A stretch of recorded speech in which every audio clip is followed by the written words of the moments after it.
परिवहन निगम को जिस प्रकार से निजीकरण की तरफ ढकेला जा रहा है और लगभग 60 से 70% निजीकरण कर दिया गया है का, तो विभाग के ये जो कर्मचारी हैं लगभग 55,000, इनके परिवार के भरण पोषण की क्या योजना है आपके पास? जो हमारा संविदा कर्मचारी ₹1.65 वेतन पा रहा है, इसको ₹2.70 वेतन मिलना चाहिए, क्यों नहीं दिया जा रहा है? सिर्फ जुमलेबाजी है और मुख्यालय में बैठे बड़े बड़े अधिकारी इस विभाग को खोखला कर रहे हैं, दीमक की तरह चाट रहे हैं। बहुत सारे ऐप्स खुल गए हैं जिनमें यात्रियों को ढोया जा रहा है और जिससे लगभग 5 करोड़ रुपए आय परिवहन निगम की पर डे बाधित हो रही है। एकदम से जब हमारी नौकरी खतरे में आ जाएगी, इसीलिए हम एक दिवसीय धरना प्रदर्शन लगाएं। आके हमारी बसों से यात्री उतार के ले जाएंगे तो कैसे निगम आगे बढ़ेगा?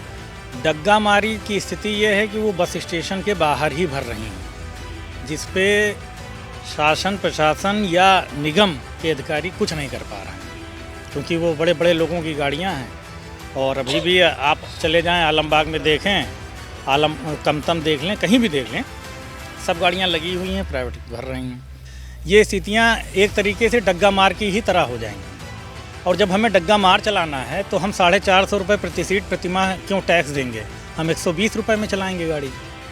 अगर ये योजना इनकी है कि परिचालक भी इनका नहीं रहेगा तो रॉयल्टी हो गई, तो इस रॉयल्टी को तो हम ट्रांसपोर्ट कमिश्नर ऑफिस में दे के वहाँ से परमिट ले सकते हैं, परमिट निकलते चला सकते हैं। यहाँ कोई औचित्य नहीं। परिचालक अपना देकर बस चलाने की स्थिति में हम लोग नहीं हैं और ना ही चलाएंगे।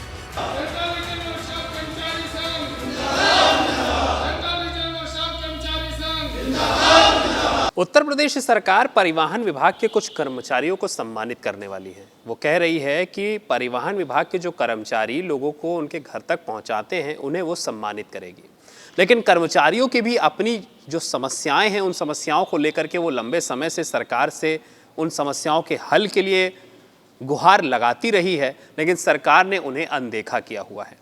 समस्याएं कई सारी हैं, डग्गा मारी है, निजीकरण है और मानदेय जैसी कई सारी प्रमुख समस्याएं हैं, जिनको लेकर के ये परिवहन विभाग के जो कर्मचारी हैं अस्थाई ये लंबे समय से सरकार से अपनी मांगों को लेकर के अपनी मांगें मनवाने को लेकर के आवाज़ उठाते रहे हैं। लेकिन अभी तक इनको किसी प्रकार से कोई भी बड़ा तोहफा, कोई भी बड़ा वायदा नहीं मिला है कि वो आने वाले दिनों में पूरा किया जाएगा। उसी तरह से आज भी आप देख सकते हैं कि जो परिवहन विभाग के कुछ कर्मचारी हैं, जो लोगों को उनके घरों तक पहुंचाते हैं जिम्मेदारी के साथ, वो अपनी समस्याओं को लेकर के एक बार फिर से प्रदर्शन करने को मजबूर हैं। कुछ लोग हैं जो कर्मचारी हैं परिवहन विभाग के, जिनके बलबूते पर परिवहन विभाग चलता है, जो लोगों को एक जगह से दूसरी जगह पहुंचाते हैं जिम्मेदारी पूर्वक, वो अपनी समस्याओं को लेकर के आवाज़ उठा रहे हैं। उन्हीं से बात करेंगे और जानने की कोशिश करते हैं कि क्या क्या समस्याएं हैं। भाई साहब, क्या नाम है आपका? और सबसे बड़ी चीज़ कि आज आप लोग एक बार फिर से इकट्ठा हुए हैं, लंबे समय से आप लोगों ने अपनी आवाज़ उठाई है, अपनी समस्याओं को लेकर के आवाज़ उठाई है, क्या कारण रहा है आज इकट्ठा हुए? प्रमुख कारण तो हमारा यह है कि आज परिवहन निगम को जिस प्रकार से निजीकरण की तरफ ढकेला जा रहा है और लगभग 60 से 70% निजीकरण कर दिया गया है, ऐसी स्थिति में हमारा परिवहन निगम में कार्यरत कर्मचारी के भविष्य की किसी प्रकार की चिंता, जो कि प्रबंध तंत्र की तरफ से रत्ती भर भी नहीं है, उसी को लेकर हम लोग आक्रोशित हैं कि यदि आप निजीकरण कर देंगे इस प्रकार से विभाग का, तो विभाग के ये जो कर्मचारी हैं लगभग 55,000, इनके परिवार के भरण पोषण की क्या योजना है आपके पास?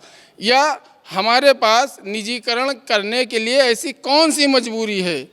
हमारे पास किन संसाधनों की कमी है जिस वजह से आप हमारे विभाग को निजीकरण की तरफ ढकेल रहे हैं और लगभग आपने 60 से 70% निजीकरण कर दिया है? लेकिन सरकार का ये कहना है कि निजीकरण अगर हो रहा है तो उससे परिवहन विभाग फले फूलेगा, लाभ होगा सरकार को, कर्मचारी निजीकरण को समझ नहीं पा रहे हैं। नहीं, हम यही तो जानना चाहते हैं। हम आपके चैनल के माध्यम से हम पूछना चाहते हैं प्रबंधन से कि निजीकरण से परिवहन निगम को और परिवहन निगम के कर्मचारियों को लाभ कैसे होगा? वो हमें कुछ रिटर्न में बताएंगे? नहीं बता पा रहे हैं। यो हमारा लगभग 35,000 संविदा कर्मचारी है, जिसका वेतन इन्होंने अभी तक, जो पूर्व 2012-13 में हमारा समझौता हुआ था निगम मुख्यालय में कि प्रतिवर्ष 10% बढ़ोतरी की जाएगी इनके वेतन में, उस वेतन बढ़ोतरी को आज तक लागू नहीं किया। यदि उस वेतन बढ़ोतरी को लागू करते तो आज जो हमारा संविदा कर्मचारी ₹1.65 वेतन पा रहा है, इसको ₹2.70 वेतन मिलना चाहिए। क्यों नहीं दिया जा रहा है? निजीकरण करके आपका क्या लाभ हो जा रहा? आप जो नई नीति आपने बनाई है कि बसें भी प्राइवेट होंगी, चालक भी प्राइवेट होगा, परिचालक भी प्राइवेट होगा, उससे हमारे निगम में जो संचालन में कार्यरत 55,000 कर्मचारी हैं, उनको क्या लाभ मिलेगा? इनके पास कोई जवाब नहीं है, सिर्फ जुमलेबाजी है। और मुख्यालय में बैठे बड़े बड़े अधिकारी इस विभाग को खोखला कर रहे हैं, दीमक की तरह चाट रहे हैं। आप लोगों ने पूछा अधिकारियों से कि ये जो सब कुछ प्राइवेट हो रहा है, उस प्राइवेट से क्या लाभ होने वाला है? क्या बोला हूँ? उनकी तरफ से कुछ भी बताने के लायक है ही नहीं, वो उस स्थिति में नहीं है जो हमें कुछ रिटर्न में जवाब दें। हमारा मांग पत्र नियमित रूप से जा रहा है, लेकिन वो बैठ के चर्चा नहीं करेंगे, हमें हमारे मांग पत्र पे कुछ लिखित जवाब नहीं देंगे। कर्मचारियों के शोषण उत्पीड़न की स्थिति चरम पर है, उस पर उनको सुनवाई नहीं करना है, उनके हितलाभ की बात नहीं करना है, सिर्फ एसी रूम में बैठ के अपने हितलाभ को देखना है। तो ये हमारा संगठन कतई बर्दाश्त नहीं करेगा। हम आंदोलन करेंगे। आज हमारा क्षेत्रीय प्रबंधक कार्यालय पे आंदोलन का 1 दिवसीय धरना प्रदर्शन था, ये संपन्न कर रहे हैं।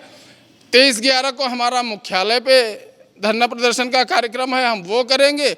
उसके उपरांत भी यदि प्रबंधन और उत्तर प्रदेश सरकार ने हमारी इन 55,000 कर्मचारियों की इन समस्याओं का समाधान ना किया तो हम उग्र आंदोलन के लिए तैयार हैं। सरकार एक तरफ कह रही है कि हम परिवहन विभाग के कर्मचारियों को सम्मानित करेंगे जो लोगों को उनके घर तक पहुंचा रहे हैं, और दूसरी तरफ आप लोग प्रदर्शन कर रहे हैं। क्या उनको इन समस्याओं के बारे में नहीं पता कि आप लोग किसी समस्याओं से जूझ? सत्य बात यह है, हम आपके चैनल के माध्यम से अवगत कराना चाहते हैं कि मुझे भी ये लग रहा है कि हकीकत जो भी है परिवहन निगम की, वो सरकार तक 100% नहीं पहुंचाई जा रही है। अभी आपने देखा कोविड काल में हमारे परिवहन निगम के चालकों परिचालकों ने उस समय सरकार के आदेशों का पालन किया जिस समय लोग अपने रिश्तेदार के शव को छूने से कतराते थे। उस समय हमारे संविदा के चालकों परिचालकों ने पूरे प्रदेश तक सरकार के आदेश का पालन करते हुए पूरे प्रदेश में जनता की सेवा की, जिस पे माननीय मुख्यमंत्री जी ने हमें जनता का सेवक और सरकार का साथी ऐसी ऐसी बातों से हमको जो है इज्जत से नवाजा था। किंतु अगर हम संकट के साथी हैं, हम सरकार के आदेशों का पालन करते हैं, अपनी जान जोखिम में डालकर भी आपके आदेशों का पालन करते हैं, तो प्रदेश की सरकार की भी ये जिम्मेदारी बनती है कि इन कर्मचारियों के, इनके परिवार के भरण पोषण की जिम्मेदारी तय करना भी सरकार की जिम्मेदारी बनती है। तो आप देख रहे हैं बिल्कुल साफ तौर पर कई सारी अपनी समस्याएं हैं और इन समस्याओं को लेकर के लंबे समय से आवाज़ उठाएं। कुछ और लोगों से बात करते हैं। भाई साहब, कई सारी दिक्कतें हैं आप लोगों की, क्योंकि अभी जो पता चला कि प्राइवेटाइजेशन है, डग्गा मारी है, मानदेय है, कई सारी समस्याएं हैं जिन समस्याओं से आप लोग जूझ रहे हैं और उसके बावजूद आप लोग काम भी कर रहे हैं। आप लोगों ने ऐसा नहीं किया कि हमने काम बंद करके बैठ गए, हमने बिल्कुल से काम त्याग दिया है ताकि हमारी सरकार बात मान ले। आप काम भी कर रहे हैं और उसके बावजूद सरकार नहीं सुन रही है, अधिकारी नहीं सुन रहे हैं। कारण क्या है? क्या अधिकारी बात नहीं पहुँचा रहे हैं, आपकी मांगों को नहीं पहुँचा रहे सरकार तक, या सरकार सुनकर अनसुना कर रही है? मैं सेंट्रल रीजनल वर्कशॉप कर्मचारी संघ का प्रांतीय सदस्य हूं और आज हमारा 1 दिवसीय धरना प्रदर्शन इसी बातों को लेकर था और हमने पूरे प्रदेश में व्यापक आंदोलन धरना प्रदर्शन किया है। डग्गामारी चरम पर हो गई है। बहुत सारे ऐप्स खुल गए हैं जिनमें यात्रियों को ढोया जा रहा है और जिससे लगभग 5 करोड़ रुपए आय परिवहन निगम की पर डे बाधित हो रही। ऐप लॉन्च किए जा रहे हैं। एक ब्ला करके कोई ऐप आ गया है या कई ऐप्स आ गए हैं मोबाइल पे जिस पे पैसेंजर्स डाउनलोड करके वो कॉन्टैक्ट कैरियर को और स्टेज कैरियर को बदल रहे हैं। ये सारी चीज़ें हैं, इससे परिवहन निगम को नुकसान हो रहा है और जो परिवहन निगम को नुकसान हो रहा है उससे लामवाला सभी प्रभावित हो रहे हैं और समस्त कर्मचारी भी प्रभावित हो रहे हैं। हमारे क्षेत्रीय अध्यक्ष मान सिंह जी ने जैसा बताया, तो सरकार को हमारी बात को, पीड़ा को सुनना चाहिए। माननीय मुख्यमंत्री श्री योगी आदित्यनाथ जी ने, उन्होंने हमेशा हमें संकट का साथी बताया है, हमें सारी बातें कहीं, अभी पीछे भी अयोध्या में प्रोग्राम हुआ था, माननीय मुख्यमंत्री जी ने बड़ी प्रशंसा करी हमारे कर्मचारियों को, मगर ये 55,000 कर्मचारी जाएगा कहाँ अगर इसका प्राइवेटाइजेशन हो जाएगा। हम तो संविदा के भी कर्मचारी आज वर्षों वर्ष से लगे हुए हैं, शायद 20-20 साल, 25-25 साल, बुढ़ापा आ गया उनका। अब इसके बाद वो कहाँ जाएंगे? ना तो उनकी कोई ग्रेजुएटी है, ना तो कोई उनका फंड है। वो आज काम करेंगे, रिटायर होंगे और चले जाएंगे। उस पर भी कोई निर्णय नहीं लिया गया आज तक प्रबंधन तंत्र से। 19 साल से 20 साल से ना कोई सेवा नियमावली बनाई गई संविदा की, और हर जगह आज देखा जा रहा है कि संविदा ही ज़्यादा कार्यरत है, तो कोई सेवा नियमावली भी सरकार ने नहीं बनाई। तो अब ये कह दीजिए कि हम जिस सैलरी में काम कर रहे हैं, 11-12 हज़ार रुपये में, 15 हज़ार रुपये में किसी तरीके से अपना भरण पोषण कर रहे हैं, एकदम से जब हमारी नौकरी खतरे में आ जाएगी, इसीलिए हम एक दिवसीय धरना प्रदर्शन लगाएं और कार्य भी कर रहे हैं। आज आप देख लीजिए, इतनी संख्या में हम लोग नहीं हैं क्योंकि दीपावली के उपलक्ष्य में आज बसों का संचालन ज़्यादा था, दिल्ली से सवारियाँ आनी थी, तो हम लोगों ने उतनी भीड़ भाड़ नहीं करी। हम लोग कुछ सांकेतिक धरना प्रदर्शन हमने किया। तो ये सोचना चाहिए प्रबंधन तंत्र को भी और सरकार को भी ये सोचना चाहिए कि अगर डग्गा मार के लोग आके हमारी बसों से यात्री उतार के ले जाएंगे तो कैसे निगम आगे बढ़ेगा और हम आगे कैसे बढ़ेंगे। 4 क्राइटेरिया में कंडक्टर रख दिए गए हैं, जिनमें संविदा का अलग है और कंपनी का अलग है, और एक नियम और बना दिया गया है कि अब आप अपनी बस लाइए और बस लाने के बाद अपना कंडक्टर रखिए और चलाइए।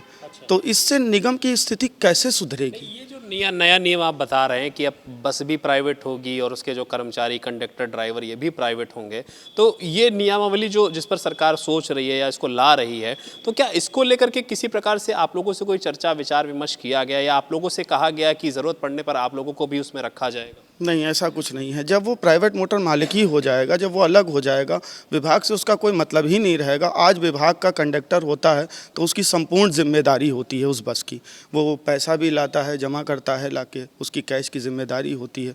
तो मोटर मालिक का जब होल्ड हो जाएगा तो वो बस अड्डों पे अपनी मर्जी से भरेंगे और अपनी मर्जी से जाएंगे। एक समय सारणी है परिवहन निगम की अपनी पूरे ऑल ओवर यूपी में, तो उस हिसाब से परिवहन निगम अपने आप को संचालित कर रहा है। परंतु जब हम बीच में नया कंपनी आ जाएगी या गाड़ियां ले आएंगे तो कैसे हमको समायोजित करेंगे और उनको हम क्यों जाएंगे उनके साथ? आज हम निगम में वर्षों वर्ष से काम कर रहे हैं एक सम्मान के रूप में, तो इसके बारे में किसी ने हम लोगों के बारे में ना सोचा है। आज हमारी पहले से हर वर्ष प्रतिवर्ष 10% की बढ़ने की बात थी, मगर आज तक नहीं बढ़ाया गया। 8 पैसा कुछ वर्षों में जब आंदोलन आते हैं या कोई बात होती है तो 8 पैसा 7 पैसे का दे के और किनारे कर दिया जाता है, जबकि आज की डेट में जो NCR में पैसा दिया जा रहा है उसके ही बराबर अगर हमें पैसा दे दिया जाए, 2 रुपये 65 पैसा बनता है हमारा, वो भी हमें नहीं दिया जा रहा है। चालान भी हो रहे थे बीच में चालान हुए हैं BS4 BS6 को लेके 20 हज़ार रुपये के चालान किए गए कई बार वहाँ के मिनिस्टर साहब की तरफ से दिल्ली के। तो कौशाम्बी बस अड्डे से अब हमारी बसें संचालित होंगी। अब आगे की क्या रणनीति आप लोगों की रहेगी? क्योंकि आज तो आप लोग यहाँ पर प्रदर्शन कर रहे थे, अपनी मांगों को अपने अधिकारियों तक पहुँचाया भी है, अब आगे क्या है रणनीति? हमारा बिल्कुल स्पष्ट है। आज हमने ज्ञापन दिया है क्षेत्रीय प्रबंधक महोदय को। 23/11 को हमारा मुख्यालय पे धरना प्रदर्शन का कार्यक्रम है, और यदि सही समय में हमारी इन समस्याओं का निवारण ना किया गया तो हम विवश हो जाएंगे किसी कठोर बड़े आंदोलन की तैयारी के लिए, और फिर ऐसी स्थिति में हमें आंदोलन की राह में ना झोंका जाए, यह हम निवेदन करते हैं उत्तर प्रदेश सरकार से और प्रबंध निदेशक महोदय से। किंतु यदि मजबूर किया गया और हमारी मांगों को लेकर और हमारे 55,000 कर्मचारियों के भविष्य के लिए कोई योजना ना बनाई गई और हमें मजबूर किया गया, तो हम किसी भी प्रकार के बड़े आंदोलन के लिए, वो चाहे धरना प्रदर्शन हो, चाहे भूख हड़ताल हो, चाहे चक्का जाम हो, हम हर चीज़ के लिए तैयार हैं। क्या कहना चाहेंगे आप? जैसा कि क्षेत्रीय अध्यक्ष महोदय ने हमारे बताया कि अगर हम लोग की एक सूत्री जो मांगे चल रही हैं उनको नहीं मानता है उच्च प्रबंधन, तो हम लोग विवश तो रहेंगे किसी तरीके की भी रणनीति बनाने के लिए आगे, कि चाहे वो धरना प्रदर्शन हो, किसी भी तरीके का हो सकता है। चक्का जाम सबसे बड़ी स्थिति बनेगी उस समय। अगर जो 1 दिवसीय धरना प्रदर्शन हम लोग जो आज यहाँ पे किया है और 23 तारीख को जो हम लोग मुख्यालय में करने वाले, उसके बाद भी अगर प्रबंधन नहीं सुनता है, नहीं मानता है, तो हम लोग को मजबूर होंगे आगे बढ़ने के लिए। और हमारा सबसे बड़ा मुद्दा होगा निजीकरण। संविदा चालक परिचालक हो, चाहे नियमित चालक परिचालक हो, अगर निजीकरण होता है तो सब इस चीज़ से जूझेंगे, क्योंकि उनको आगे कोई रास्ता नहीं है कि वो लोग कुछ और काम कर पाएँ। बहुत सी एज के लोग हैं, 55-55 साल के लोग आज भी संविदा पे काम कर रहे हैं। उनके पास तो उम्र नहीं बची ना कि वो आगे जाकर कोई प्राइवेट नौकरी कर पाएँ। देखिए, ये एक व्यावसायिक प्रतिष्ठान है और इसमें हम लोग अनुबंधित बस चलाते हैं। प्राइवेट बसें हैं लेकिन अनुबंध करके चलाते हैं। और उसका कारण ये है कि हमको परिवहन निगम का एक शेल्टर मिलता है और इनका परिचालक रहता है, पूरे सिस्टम इन्हीं का रहता है। तो हमें सड़क पर पुलिस वाले या आरटीओ नहीं रोकते हैं, इसलिए हम लोग यहाँ गाड़ी चलाते हैं। अभी फ़िलहाल काफ़ी समय से 3-4 साल से इन लोगों की भी जो पॉलिसी है वो बहुत ख़राब होती चली गई, जिसके कारण जो है बसें भी काफ़ी निकल रही हैं। आगे नया अनुबंध लोग करने में हिचकिचा रहे हैं, क्योंकि अगर ये कोई योजना निकालते हैं तो वो 1-2 साल भी नहीं चल पाती है। उसका पीरियड होता है 10 साल 6 साल, लेकिन वहाँ तक वो पहुँच ही नहीं पाती। उससे पहले ये अपनी योजनाओं में चेंज कर देते हैं। तो जो आदमी पैसा लगा के गाड़ी खरीद चुका होता है वो बीच रास्ते में कहाँ जाए, ये उसके सामने समस्या आती है। तो या तो फाइनेंसर गाड़ी खींच ले जाते हैं या वो बेचारा अपनी गाड़ी निकाल के डग्गा मारी करने लगता है। डग्गा मारी की स्थिति ये है कि वो बस स्टेशन के बाहर ही भर रही हैं, जिस पे शासन प्रशासन या निगम के अधिकारी कुछ नहीं कर पा रहे हैं, क्योंकि वो बड़े बड़े लोगों की गाड़ियां हैं। और अभी भी आप चले जाएं आलमबाग में देखें, कमतम देख लें, कहीं भी देख लें, सब गाड़ियां लगी हुई हैं, प्राइवेट भर रही हैं। अब इन्होंने एक नई योजना बनाई है कि कंडक्टर भी हम रखें हैं।